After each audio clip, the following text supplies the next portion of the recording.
Okay, so we had another cut-off situation again there. I'm sorry about that. So I've sent that one off to you guys, and I thought we could just have a part two today, and I'll finish off the chapter because we cut off so quickly. Okay, so let's carry on. We were up the tree with Barney, looking down at this musical group with the rhythm maker, and we had the hollow log percussion man and a singer of sorts. One moment the singer was a deer grazing peacefully and then looking anxiously about. So this singer's kind of acting out a story as he's singing. Then he was a hunter stalking his prey with a spear poised. Then he was the deer itself, fleeing with the hunter throwing his spear, the deer falling and the hunter carrying it back to camp.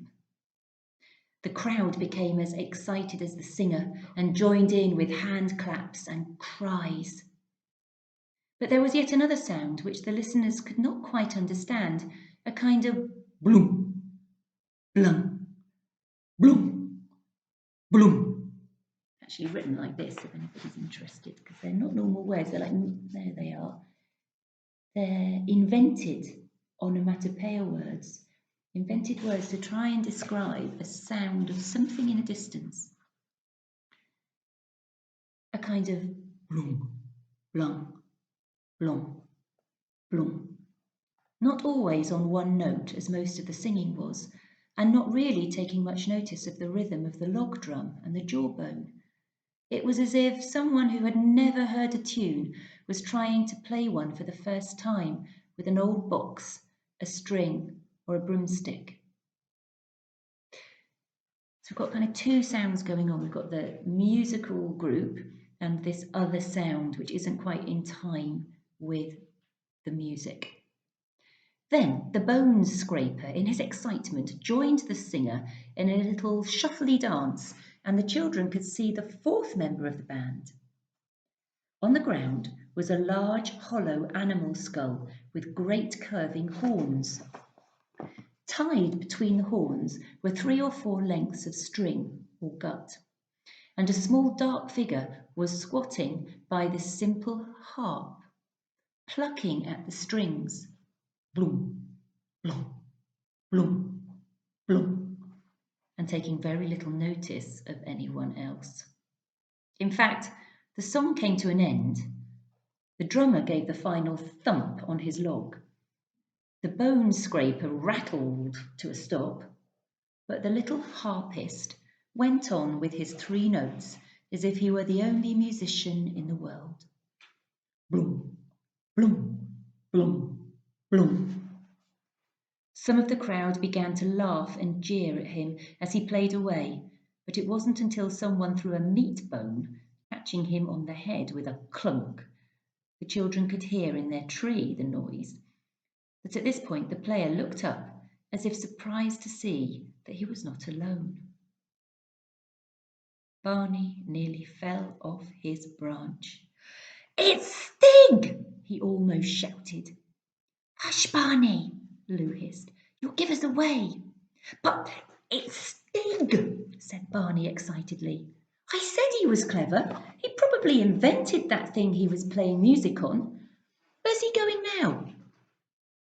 For the little figure Barney said was Stig was rather sulkily walking away from the campfire towards the trees.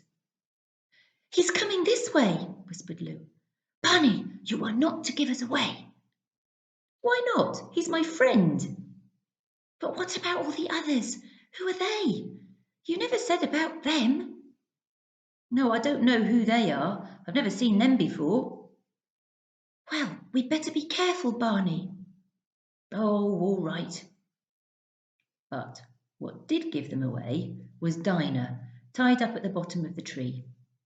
She had been quiet up to now, but when she heard Stig walking towards the wood, she began to growl and then to give short, sharp barks. On the edge of the bushes, Stig at once froze into stillness. Dinah went on barking, and some of the wild children playing on the outside of the crowd heard her too. The bolder, braver ones ran to the edge of the wood. The little ones ran to their parents by the fire. Soon a number of alarmed elders, snatching up spears and clubs, were making for the woods and the sound of Dinah's bark. Lou and Barney clung to their high branch like squirrels, not daring to move. They could see the strange people on the edge of the wood, wondering at the unusual sound of a spaniel's bark, and then at last, plucking up courage to advance into the darkness of the bushes and the beech forest, they went holding their weapons at the ready.